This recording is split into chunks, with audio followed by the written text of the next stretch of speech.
Hello everyone and welcome back to another developer showcase match here at Lightmare Studios Infinity Heroes. My name is Jason, Community Coordinator, and today I'll be taking on one of our best developers yet again, Reuben. Say hello, Reuben.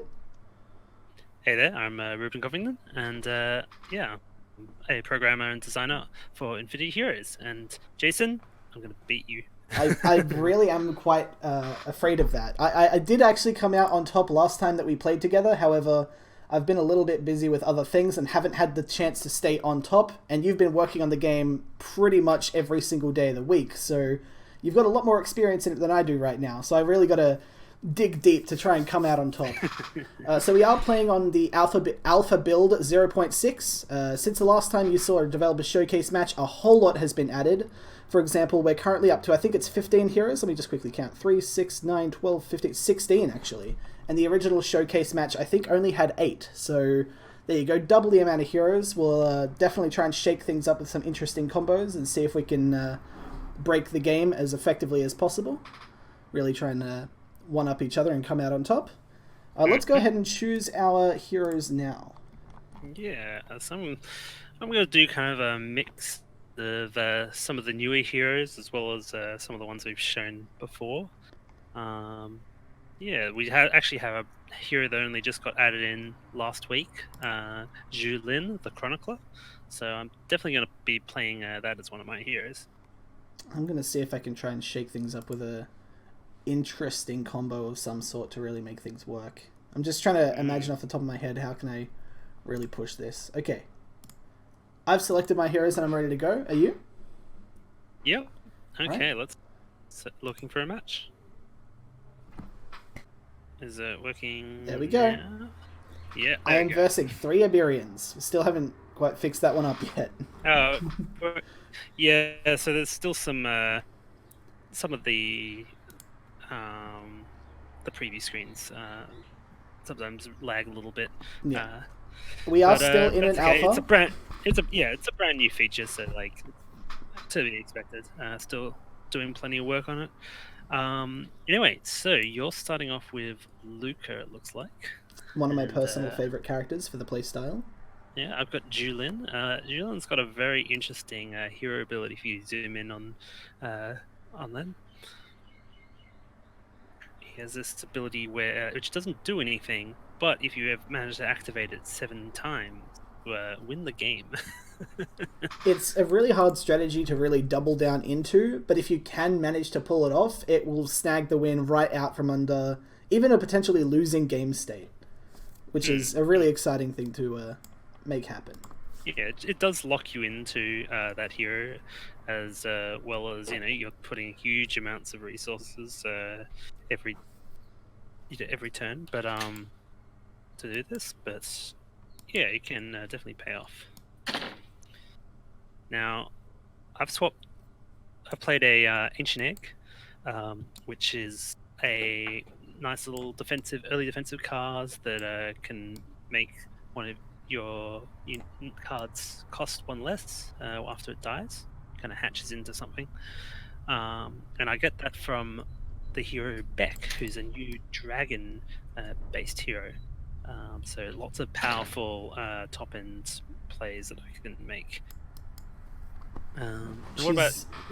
She's designed entirely around late game heavy hitting units and bringing out some real big threats later on.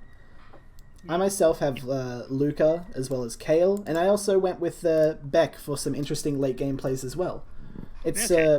It's pretty common for games not to make it past like turn 8 or 9, but if you do make it to the late game and every card you draw is a big heavy hitter guy, it really gives you a potential to sway momentum into your favor. Ooh, yep. I'm being stormed by eggs right now. Okay. Yep, but unfortunately you are going to be able to really push the aggression here because the eggs don't attack back, so... He is potentially going to see a whole lot of additional resources and such going his way when these eggs start triggering and he starts getting units much cheaper. For example, I've actually got the dragon in hand. I'm totally spoiling it for you. Dragon of Autumn Wind. Flying and unstoppable. Whenever this deals damage, reduce the cost of all cards in your hand by 1.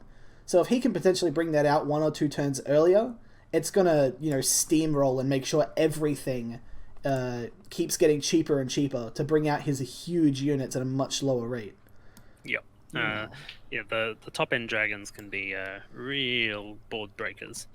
But yeah, actually, my third hero is a Burian, a hero that we've showed in previous videos, etc. So yeah, I came out a little bit slow out of the gates. I want to speed up my gameplay here and get some board presence out, put some pressure on you.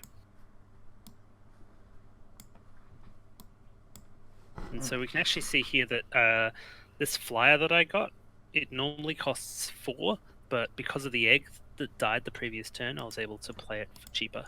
Oh no. It's already starting. It's already beginning. Alright. How am I going to make this work? Alright.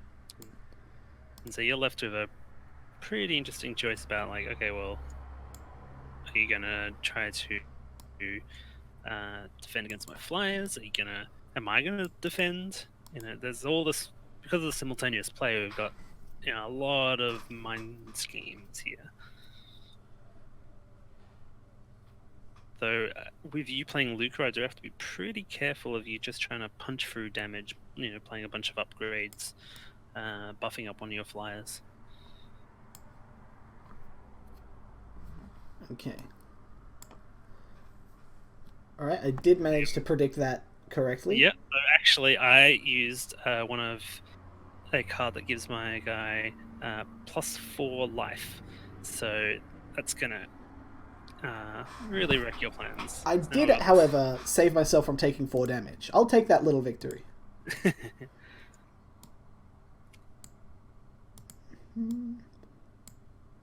And some of the cards I draw are going to be a lot cheaper because of the eggs, which is... We are starting to get into the state of the game where ultimate cards might come out. So for those who haven't seen the game in action before, each player has a ultimate unit and an ultimate ability card, and you can only use one of each per game. And so this is a big part of like swapping between your heroes, is to get access to the particular ultimate cards that best suit the current board state. Absolutely. Also, the hero you select does influence what cards you draw that turn, as well as your hero power, ultimate unit, and ultimate spell. So every single turn you're deciding what specific way you want to play out that turn, and of course you'll be able to see what your opponent chooses as well, and potentially react to that. Mm-hmm. Exactly. Alright, let's see how this decision ends up. Ooh. So... that really did a lot of damage to me. So Hunt Down is a pretty powerful card. It gives a unit +2/+2, and then it has it fight a random unit of mine. Now, unfortunately for me, it fought my... we can actually look at the new history bar at the side here. We can see that it fought my Balanced Warrior. And Balanced Warrior is one of Julin's cards which has attack equal to its remaining life. And unfortunately that doesn't... it seemed like there was a tiny little bug there with that ability where, because you dealt damage to my guy, 4 damage, my life was 0, and so I dealt 0 damage on the crackback. I think it triggered my damage before it triggered his, so... Yeah. So that, not a very good situation for me, but because you now got that buff is also permanent from the fight, so you've got that 4/3 matriarch. I'm still waiting for her farewell ability to trigger, but it might not at this stage. We'll see what happens. Yeah. So farewell triggers happen when the unit dies. So in this case, it gives another unit +1/+1, which is can work well as an early card for Kale, for it to then buff your big unstoppable units. Ooh, you've got a lot of upgrades here. This is going to be very bad for me. And I gave it unstoppable, basically guaranteeing damage to the face. Yeah.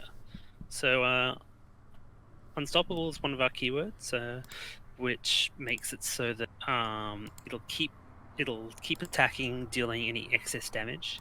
So that means, for example, there you dealt 3 damage to my 3/3 blocker, and then you had you keep attacking with any of the excess damage. So you then attacked my hero for an extra 3, which is actually it was an extra 5, wasn't it? Because the +2/+2 buff.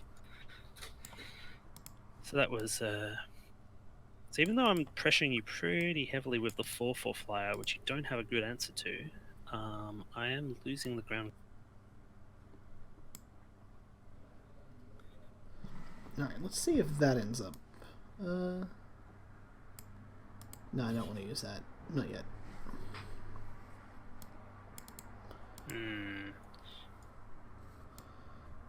That there, just to be safe.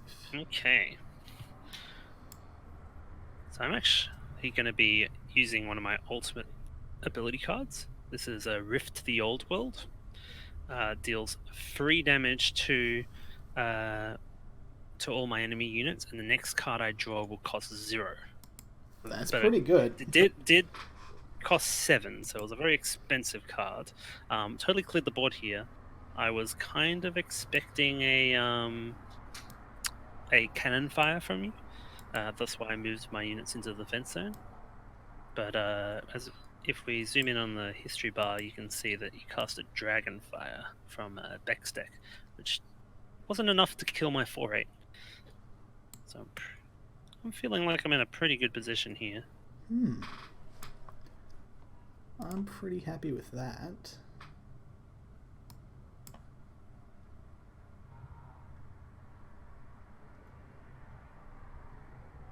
So we'll see here that a card that I got for free was not particularly good. Ooh. What? Was it the 1/1 guy? Yes. So I got a 1/1 for 1. Unfortunate. Anyway, do you want to explain what the card you just played was? So this guy, Force Against the Law, has reach, which means that he can defend against things that have flying, and he also has Arrival, fight an enemy unit with flying. So I basically did that to single out his flying guy that had been terrorizing my face for the last couple of turns. Unfortunately, I'm looking a little bit unhealthy, so I do need to be quite careful about how I play and what I play at this stage. Yeah, and I have this 2/3 Shield Bearer from Julin's deck, who has the ability Can't Attack Hero. Now, a 2-mana 2/3 is quite efficient, but the inability to pressure heroes is a slight downside. But it fits with Julin's ability because he often wants to win via using his hero power rather than directly dealing damage.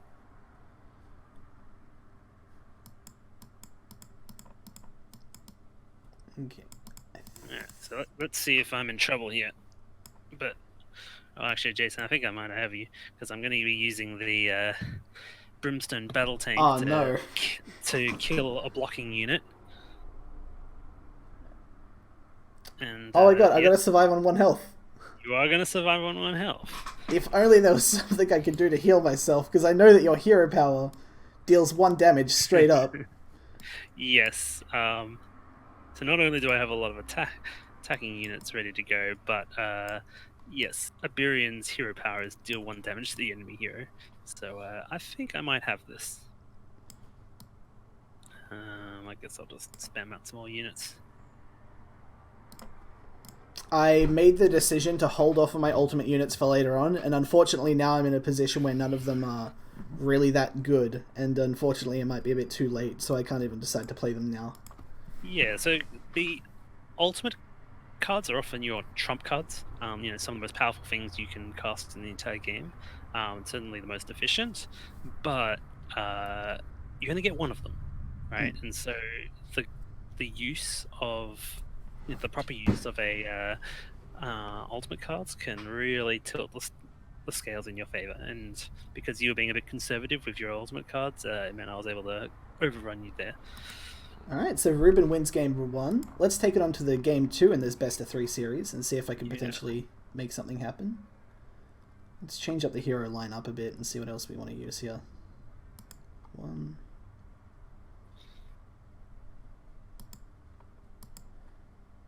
Okay, that. So this is a best of 3? Yes, sir.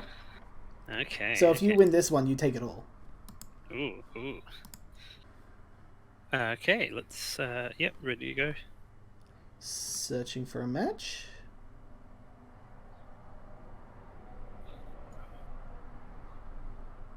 Three Iberians. Interesting choice. Okay. So tell us who you're going with today. Yeah, so this is another fairly new character. This is Vita, Priestess of Shadows. Her deck is all about casting spells. We had a lot of people who really enjoyed all the Spells Matters cards in the original Infinity Wars and in the Cult of Aurora, and Rita is designed all around that kind of play style. So she has a 12-cost ultimate unit. Now you're like, wait, you can only get up to 10 resources. How do you ever cast it? Well, it costs 1 less for each ability you've played in the entire each spell card. So she wants to cast lots of spells and use them to make her ultimate unit cheaper. And what about your character? My guy is Scintilla, who is an angel that is all about high levels of aggression and charge, as well as incorporating a couple of flying units into his deck.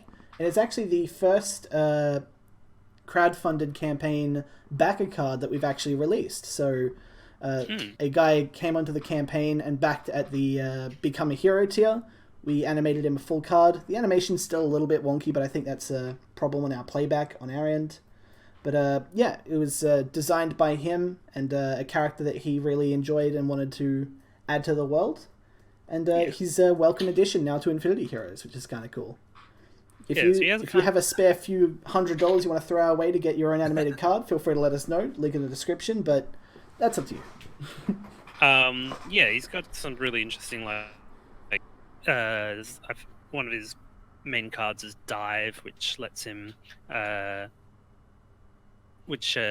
gives a unit flying, or if the unit already has flying, gives it +2 attack, which is can get pretty out of hand pretty quickly if your opponent doesn't have reach or some other answer to small flyers.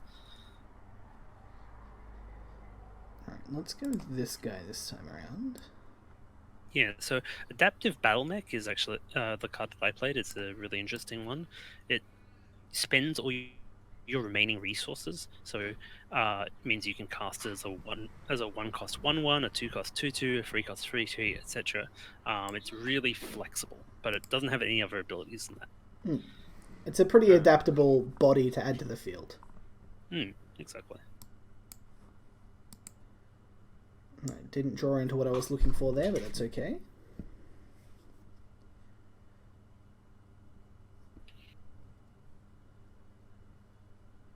Oh, and you got this. It's a Striker of Solace. Correct. Remember how you were talking about the low-cost flying guys? Well, I brought some to the party. Yeah, indeed. I played a Aether Adept, and this gets a +1/+1 whenever I play an ability card. So again, fitting into Rita's gameplay perfectly. That is a threat if left unchecked as well. So if you do have any forms of removal, specifically in the support zone, you'll want to use them to prioritize that. Otherwise, it's just going to slowly, over time, just get more and more crazy and ramp up, which is really hard to deal with.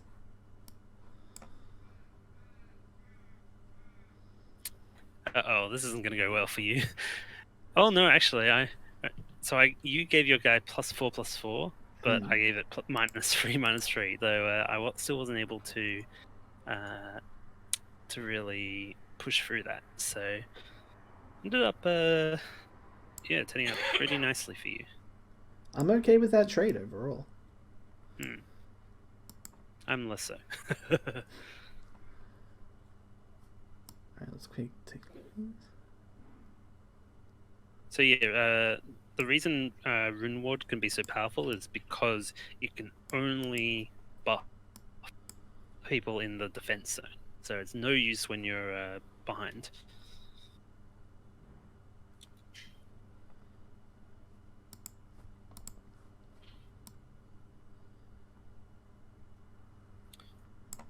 So Thunderbot showcases another one of our keywords. It's vigilance, which is kind of the opposite of charge. It means I can play it directly into the defense zone.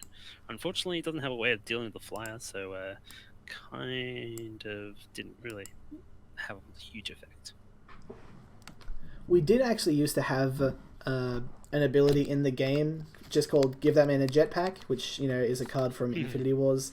And unfortunately, it left Lucre being in a very niche, overpowered area where she could just take any unit and just give it flying at any stage, basically. So if you had something that was really strong but had a specific counterplay or weakness, it doesn't matter. Just give it flying. It'll just go straight for face. And there wasn't enough flying units at the time to really deal with that, or reach units, so it just felt way overpowered. So we've had to drop that down just a bit. Yeah.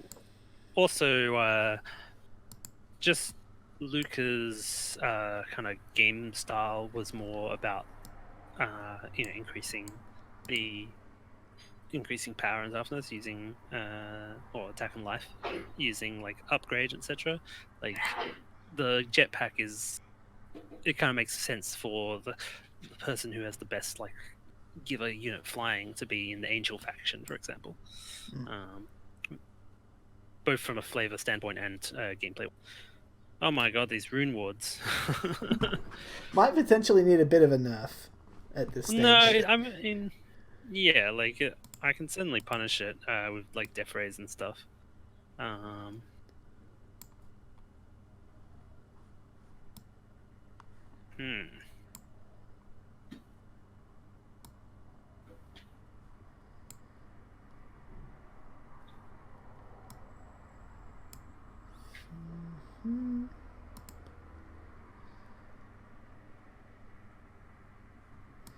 Okay, here's what I'll do. Let's see what happens. Alright, I'm about to showcase another new keyword that we have here. Lifelink, which basically means whenever it deals damage, it heals your hero for that much damage. Yes, this is going to be quite bad for me. Because you're now on 20.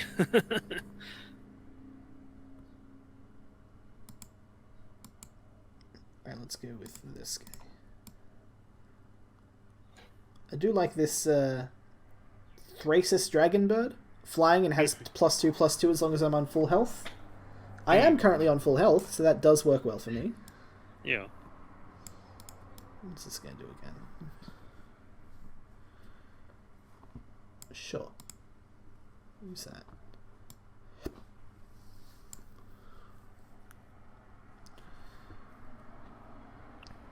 No, I'm relatively happy with it. I'm staying as candid to try and clear up the ground game, using more of these ogres. They're called ogres. They're the violent.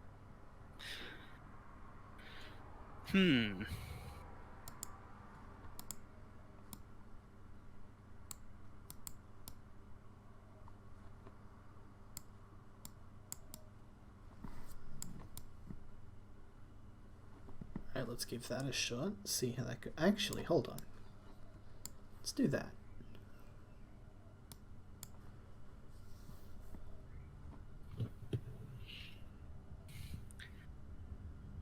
And so we can see here the adaptive drone really allowing you to use the rest of your resources very effectively. Oh no, you're not on 20 life anymore. That's a bit of a worry. Might need to start healing up again. No.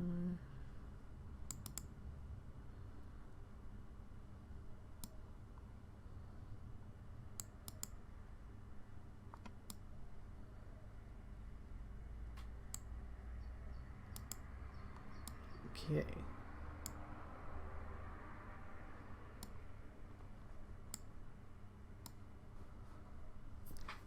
See how this goes.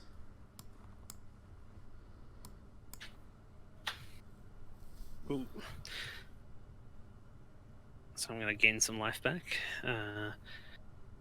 And then use one of my ultimate abilities, which is... it fills my entire hand with ability cards. And they all cost less. Oh boy. Okay. So this really allows me to kind of combo off now because I've got the A for Adept. So we're going to see how this goes. So your 8/5 is pretty scary. I'm not going to lie.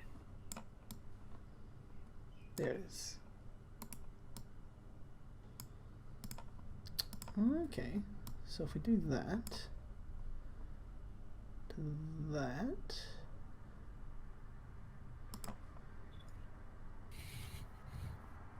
Okay, there's a good chance here that something good's going to happen. Let's see how we go. Or I'm about to get completely screwed. We'll see. Oh, yeah, there's a lot of spells happening. Oh, though all my units are going to get... my combat units are going to get turned into 1/1. Well, except for that one after all the spells, it became a 4/4 anyway. Yeah, so I've got my 8/10 from my... That only cost me 3 because of the ability to make for it to get cheaper every time, and also every time I cast a spell, I get a 3/1 flyer, which is pretty effective. This has me worried. I do have to be careful because I do not have I do not have a lot of life left. 3, okay. We'll see how this goes for us. Healing yourself up. Yep, that's the plan. However, I'm going to hit you pretty hard here. I did manage to stave off death, thankfully. Do you want to explain what that does? So, I've got a Leaner of the Light here, so whenever I gain life, I deal that much damage to the enemy, and I just combined that with not only Leaner's Cure, but the Kitsune Tsuchiko, I think it is? Kitsunet Tsuchiko. Words are hard. Anyway, it has lifelink, as I mentioned earlier, which allowed me to heal back, and I essentially healed 4 damage and dealt 4 damage that turn thanks to the healing abilities, so... I'm very close to death, so depending on what you play this turn, I could be in a lot of trouble.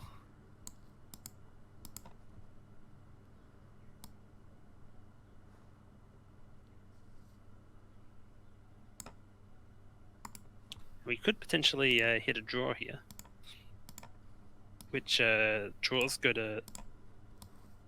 Well, the plan is for draws to go to sudden death. I don't remember if we have that working yet. We might find out in a minute.